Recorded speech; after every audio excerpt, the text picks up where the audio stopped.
So the channel got 15,000 subscribers. I thought it might be kind of cool to do something that we usually do, which is look at my build, and we'll take that and we'll sort of turn it on its head. We'll flip it upside down, and I can maybe help you guys with your build, because one thing that happens over the course of 15,000 subscribers is I get asked all the time, hey man, you should try this build, you should make this build, this is the build I was thinking of, how does this work? So what we'll do is this. Here's how you make your build, and we'll look at some people's builds in invasions, and we'll try and figure out, like, you know, hey, what's wrong with this dude's build? Now, keep in mind, a lot of the people that I'm fighting are not really invested in PvP in these games. Now, it happens to them nonetheless, and there's no getting around that. So, when it comes to making a build, if you're going to be playing online, assuming you're not doing some sort of challenge run, then you have to make a build. That's, you know, just the way it is. Now, this guy, for example, has great blood tinge gems, and he's very low level. I'm level 43, so I assume he's somewhere in that neighborhood. Now, he might be an anti-twink. I hunt the twinkers. An anti-twink who hunts the twinkers is basically someone who sits at a bonfire with like a shit ton of extra levels, and like maybe they're not good enough to go fight multiple people, so they just sit at the bonfire and do that. Or this dude could just be doing some fucking invasions himself, and I keep invading him, whatever. But let's talk about his build. He's taken the time to go into the chalice dungeons and get these badass blood tinge gems, which two-shot me with arrows. Uh-oh, I've got a shield, it does no damage. So, his A game is now effed. His A game got effed in the A. His weapons don't do enough damage physically for his R1 spam to really do anything. And as long as I can avoid the bullets, now he's using the Reiter Palish, I don't know how the fuck you say that word. He's using the bullets on it, and they still do very good damage, but his physical attacks are not good at all. It's like I'm being hit by any other low-level weapon that somebody didn't bother to put good gems in. So, if your A game is your only game, then you need another game. You've got to have a B game. That dude also didn't have a lot of hit points. I can understand why. If I'm two-shotting people with Simon's Bowblade, you know, I don't, you know, what do I need hit points for? The answer is you do. You always need hit points. Across all these games, the most important stat is vigor or vitality, whatever they call it in the game you're playing. Hit points, HP, that's the most important thing. If your build doesn't have that, you don't have shit. You need a lot of it. Especially if you plan on being an invader. If you plan on being an invader, you need to get as close to the soft cap as possible, as quickly as possible. Even if you're playing like at soul level 15 or soul level 30, and you're doing invasions there, you still need a shit zillion hit points. There's a build I despise, the lap twink, where you're like soul level 15 or soul level 30, and you've got nothing but vigor, endurance, and vitality, and then just enough strength and dex to use the Dragon Slayer axe. Okay, and then you buff the Dragon Slayer axe. That is the most efficient twink build. But it's also disgusting, and I hate it. It offers no one anything. It's just a loading screen simulator. If you're looking for that sort of thing, just click off the video and go watch one of the millions of others that tell you how to make that build. I don't personally, that's not my thing. So, hit points, hit points, hit points. You need hit points. That's the most important thing. Dark Souls 1, 2, Bloodborne, Dark Souls 3, any of those. HP, probably the most important stat. Again, because if you're an invader, you're getting hit by multiple people. Even if you're not an invader, you should probably still have a lot. Even if you're just making a build to like run through PvE. My friend Schwa Akari sent me a link to a Reddit thread where this person was talking about how to make a sorcerer, and this person listed every stat in the game except for vigor. Wizards need vigor. Everyone needs vigor. You're gonna get hit. You need vigor. Now, if you get invaded at level 100 in Dark Souls 3, okay, and you've got 27 vigor, you're going to get absolutely destroyed unless you play perfectly. You're gonna have to play really well. The impetus is on you to play great because you don't have any hit points, and I do. And we'll show off some of that a little later on. Stuff like the dragon builds in a lot of these games, especially in Dark Souls 3. Jesus Christ. The dragon builds, you're naked, so you're taking extra damage because you're not wearing any armor. But in exchange, you get to do more damage, right? And there's a balance here. Do more damage, take more damage. And then on the other side of that, it's, do no damage, can take a lot of damage. And you're trying to find like that sweet spot in the middle, right? That's where you want to be.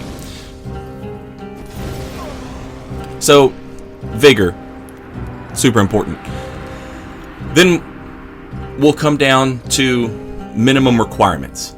We'll skip around a little bit. Minimum requirements, I'm talking about strength and or dex and or intelligence and or faith and or arcane and or blood tinge. Whatever weapon you want to use, it's going to have its minimum requirements that you must meet. So, for example, a weapon might require 16 strength and 12 dexterity, or 12 skill. That's its minimum requirements. Now, when I'm making a build, I typically have like 1 or 2 weapons, or like a weapon and a spell, or 2 weapons I want to pair together, and that's the idea for my build. So, the first thing I do is I look at the minimum requirements for those weapons.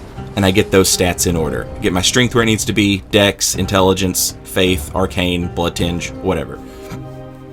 I get those stats to where they have to be in order for me to use the weapon or weapons or weapon and spells that I'm going to use. And then I pump up vigor as much as I can. And I look at where my vigor is sitting at. Now, my soul level 36 dude, my vigor is sitting at 28, I think, 28 or 29. But then I've got some rings on that's going to increase that. And we'll go over those rings in all the games. But especially Dark Souls 3, because you get 3 ring slots, and there's a shit ton of rings to choose from. Dark Souls 1, not so much. And Bloodborne is pretty easy, in my opinion, with the runes. So, minimum requirements, and then a shit ton of hit points. And then after I look at my hit points, I say, okay, now after I put these rings on that are going to increase my hit points, what do I have left? And that's where I say, okay, let's give myself like a little bit of endurance. Let's give myself a little more dexterity, so I'm doing more damage. A lot of times, especially when I very first started the channel, people would see my builds and they would be like, you don't do a lot of damage, and I don't, but I don't die either. I can get hit a lot, and I get hit a lot. One, because I'm not ready for Evo just yet, guys. But 2, because I'm fighting a shit ton of people. Typically, there's 2 or 3 people in a world that I'm in, so I get hit a lot. I would rather be able to get hit a lot and do some decent damage than do outrageous damage and then just die the first time I get hit. Prisoner's Chain. It gives you this goes on every build. This goes on every build. Every build. It gives you vigor, endurance, vitality. Gives you 5 levels of each. Okay, so that's 15 free levels that you get. Oh, but Saint, it takes your absorption down. Yes, it does. I would urge you to look to the left, though. See that defense and how it's blue? It's because it's going up. Your flat defense goes up. Your absorption goes down. As a result, you can tell when someone's wearing the Prisoner's Chain at low level because they take less damage. I know, it says you're going to take more damage, but you don't. Just trust me.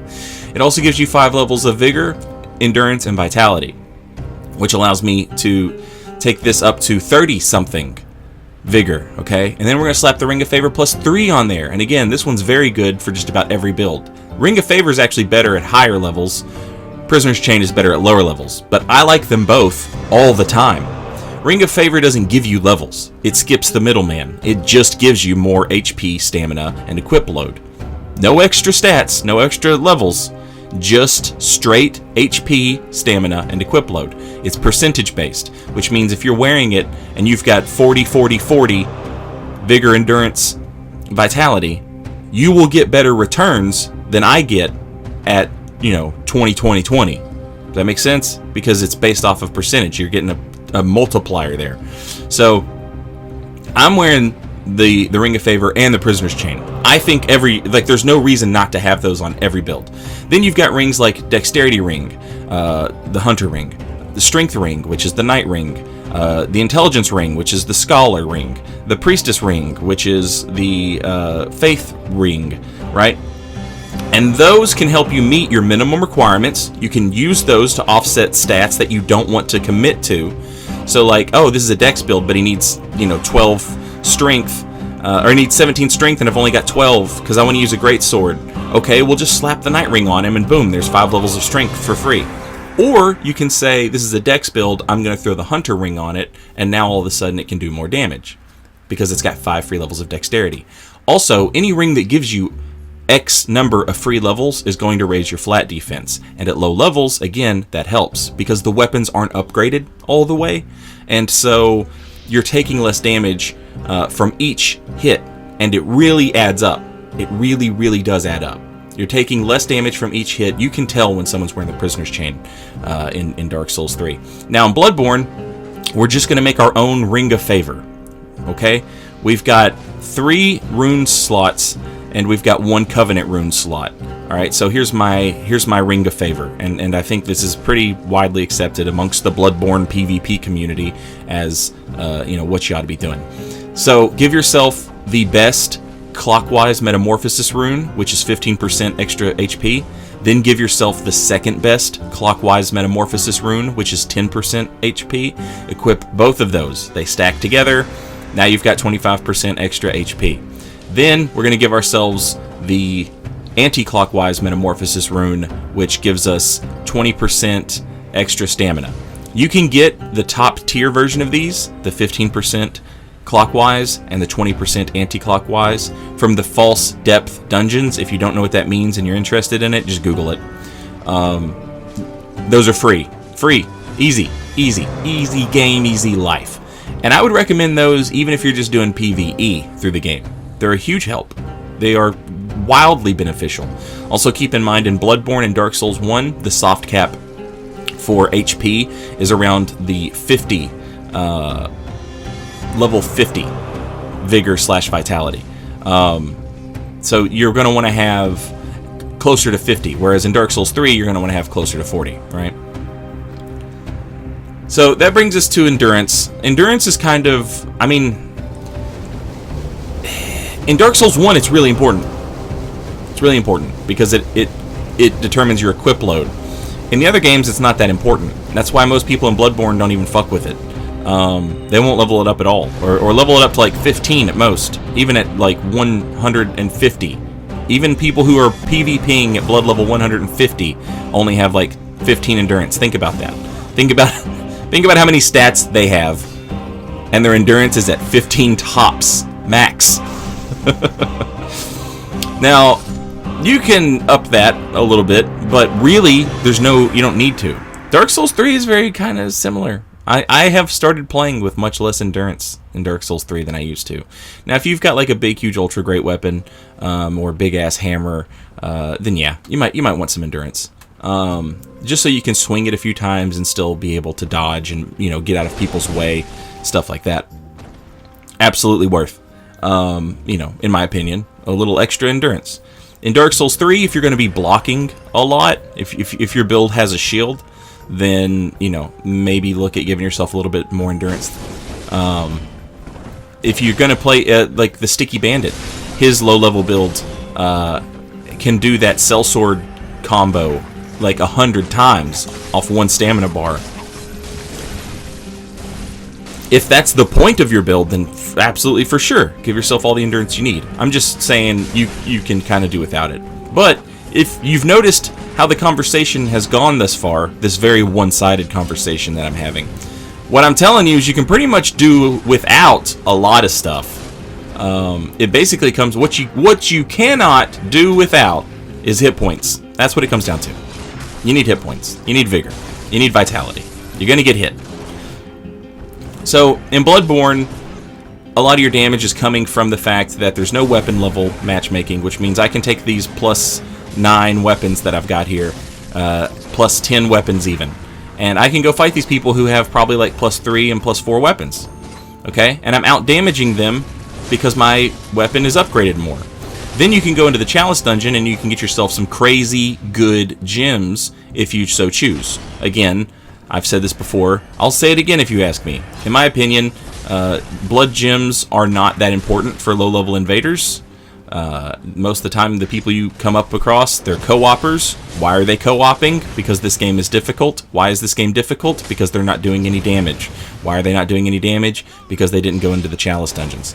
Now, occasionally you'll come across guys like our friend Simon's Bowblade, who killed me in 2 arrows, and you'll come across people who do have really good Chalice gems at low level, but it's not that often in my experience. So, you know, I went and just, I call them good enough gems. I just go get 18% gems, you know, and typically that works out for me just fine, and it saves me trips into Chalice dungeons and stuff like that, which is nice. But it's your time, you know, if you want to go into the Chalice dungeon.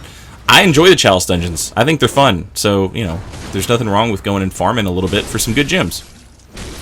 It's up to you. That's all in the preparation. And that's what Dark Souls PvP really comes down to when you do these invasions. It's preparation.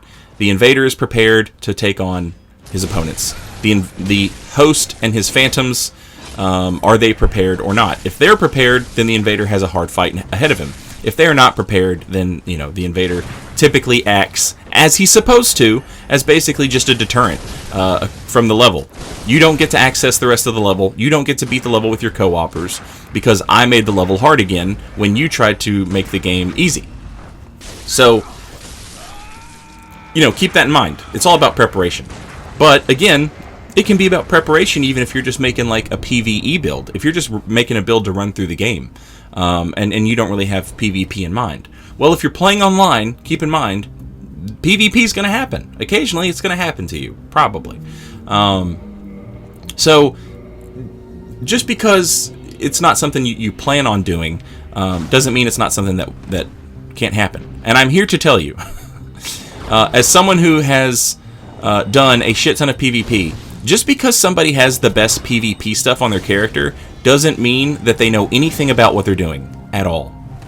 When Dark Souls Remastered came out, I was terrified every time I saw a Havelmom. I was like, oh my god, look at this tryhard. Look at this tryhard. Here comes this fucking Havelmom to backstab me with a great club. And then the more and more I played Dark Souls Remastered, the more I realized these were just average players using really good shit. And there's something to be said for that in these games. That's really what it comes down to. Do you know what is really good shit? If you know what's really good shit, then you've got a leg up on most of the people that play these games. If you go farther than that and you say, okay, what makes this good? And you start to look at, you peel it back like an onion, and you're crying because it's Dark Souls.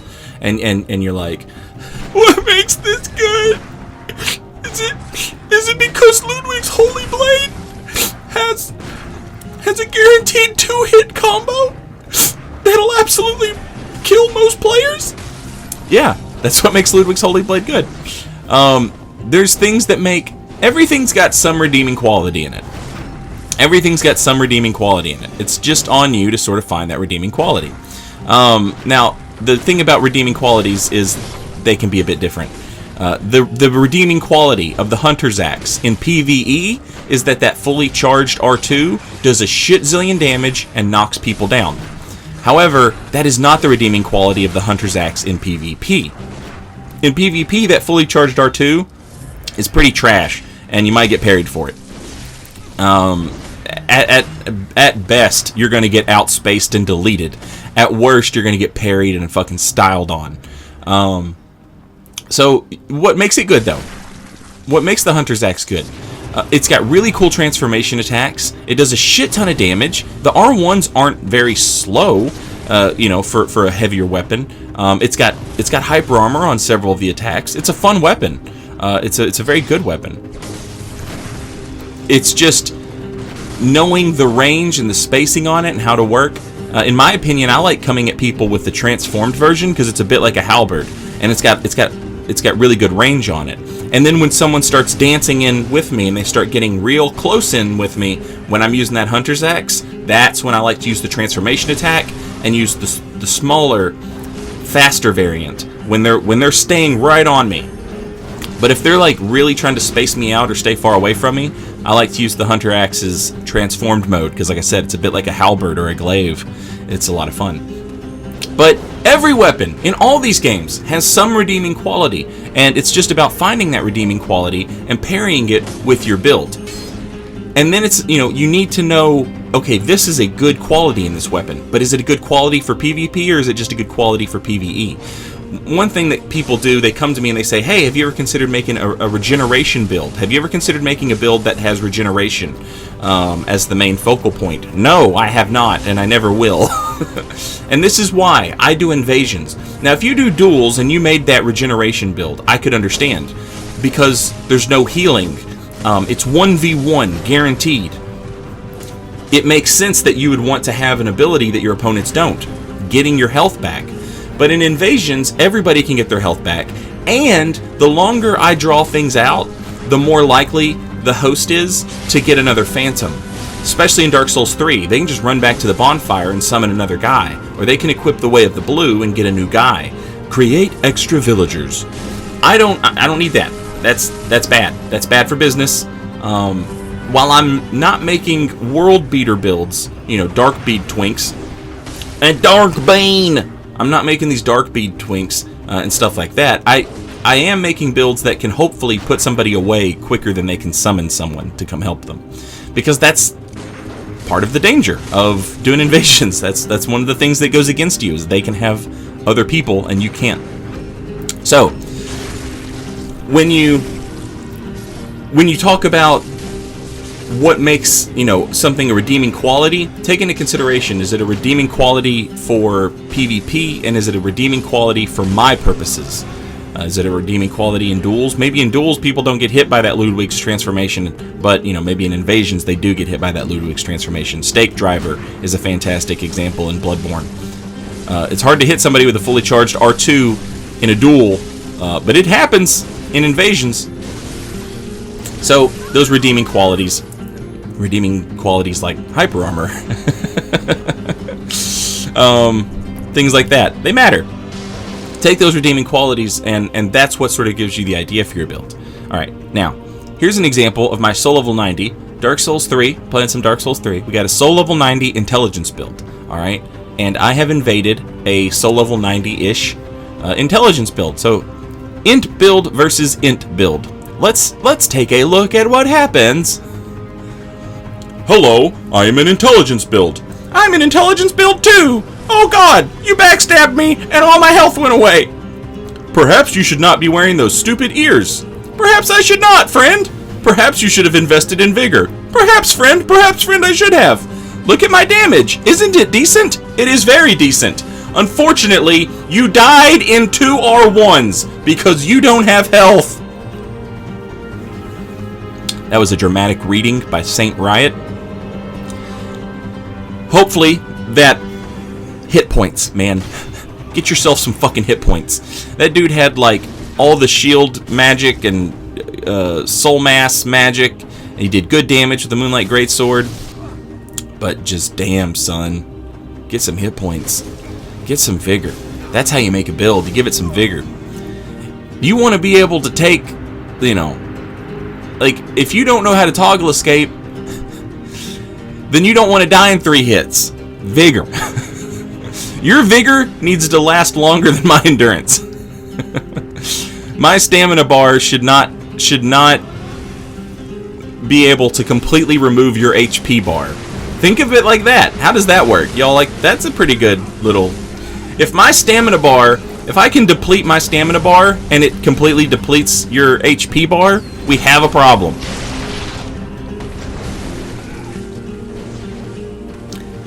So these people that make builds that are like the most efficient versions of like a twink build, or the most efficient PvP builds. The most efficient PvP build is just kind of, I don't care. But then the most efficient twink builds, like, it annoys me. I don't like it. I get it. I can see. I'm mixed. I have torn feelings. I have mixed feelings. I'm torn. Here's the thing. I'll make a build and I'll post the video on YouTube, and every time I will get this comment. Hey, nice twink you made. I seen you made a twink at soul level 90. Way to kill newbies, you twinker. Really? At soul level 90, I'm still twinking? When does it stop being twinking? When? I get what's wrong with these people. It's not their fault. They were born that way. No. They're mad because they don't like twinks. But they've taken their hatred of twinks and they've made it span from level 1 to level 119. And anything between level 1 and 119 is twinking. That's not the way it works. At a certain point, we have to say to ourselves, hey there, player. You chose to play Dark Souls 3. You chose to play online. Part of this game is the online element. You cannot like it. You can say, I don't like it. I don't like them invaders. And that's fine. No one can be mad at you for saying that. I can think you're dumb or whatever. I can laugh at you. But, it's your opinion. It can be stupid and misinformed, but it can't be wrong. It's your opinion. But I'm gonna destroy co-opers with facts and logic. You're playing Dark Souls, and PvP happens in this game. The end. So, accept it. And the same for the invaders. Accept that you're going to be fighting multiple people. Go back to some of my very first videos and look at the comments. No, these videos don't show it how it really is. You have to fight too many people. Invader baby bitches. Okay? And then on the other side, you've got the co-opper baby bitches who are like, I don't want to fight you. Go away. That's the point. You're not supposed to want to fight me. The word is invader. As far as twinks go, think of any Dark Souls 1 twink. Just pick one. I don't care. Any of them. Just grab them. Throw them out of a hat. Just pick it up. Whatever. I hate them all too, okay? That's not why I'm here. I get that people don't like the twinks like that. I get it. I don't like it either. But when you say every character at, sub-meta level is a twink, you're wrong. You're just so wrong. Things like the Moonlight Greatsword. At soul level 90, you can have a plus 10 weapon. The Moonlight Greatsword is better at soul level 90 than it is at soul level 120. It's just the way it is. Same for something like the Onyx Blade, Lorian's Greatsword, Greatsword of Judgment, Firelink Greatsword. Any of these weapons that have a self buff, they are better at low levels. Buffs in general are better at low levels. It's just, hey, here's 100 extra damage, okay?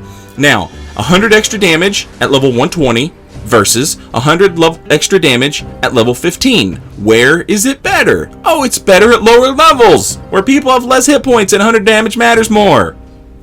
It's just common sense, people. Dark Souls isn't a balanced game. It's not when you play at level 120. Why do I have to tell people this? I've been saying this for so fucking long. Look at it this way. At soul level 50, if you're playing a strength build, you're not going to be able to use the Lothric Knight Sword. I need a straight sword for my strength build. I need a straight sword for my strength build. Okay, well then use the long sword or the broadsword. Those are the swords that strength builds can use at lower levels. At 120, of course, everybody's just going to use the best of everything. The best straight sword, the best great sword, the best. It's like fucking Dave Grohl and the Foo Fighters up in here. But at low levels, you can't really get away with that because you can't stretch those stats. I mean, you can, but then you're going to be missing. You're going to be you're going to be losing out on something else. So take that into consideration. When you're making a build and you're like, man, okay, I made this strength build. Okay, well, you might not be able to have the best straight sword on that strength build, okay? You could probably still do, like, I said, the long sword or the broadsword or the dark sword even. But don't expect that you're going to be able to use, the Lothric Knight Sword or Goddard's, the long swords that everybody likes and uses. But that's fine. You still have a weapon that serves that purpose. In Bloodborne, it's a little different because all the weapons have pretty low requirements and there's only like 20 weapons to choose from, so it doesn't take much to get you in those requirements. Now you do have to sort of pick, like, skill weapons and strength weapons and that sort of thing. If you're making a low level strength build or low level skill build, you are going to you're going to be stuck with those weapons. It's hard to find those stats, but most weapons have low enough strength and skill requirements that you can pull it off.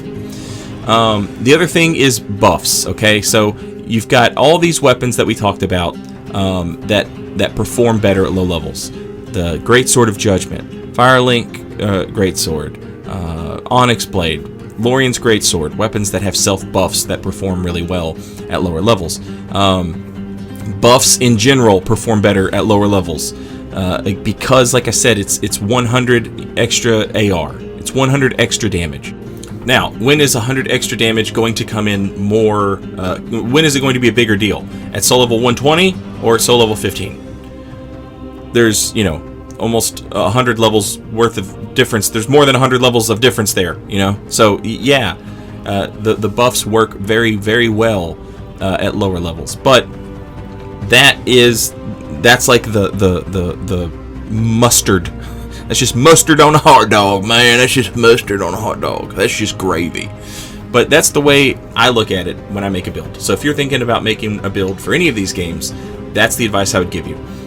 To summarize, vigor or vitality, whatever they call it, hit points, most important. Second most important, hit the minimum requirements for the weapons that you want to use, and then 3 is the gravy. This is where we get our extra damage, little extra endurance, little extra vitality for heavy armor because we want to use the, you know, but you've got all those ring slots to play with.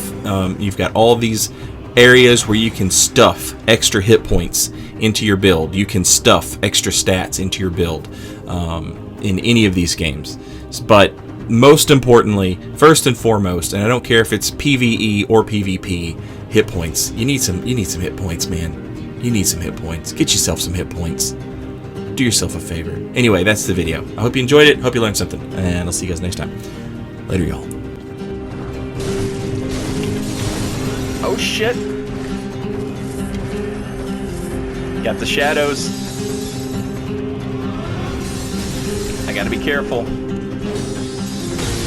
GG's. Good shit, my guys. Thank you all. Dope fights. Loved it.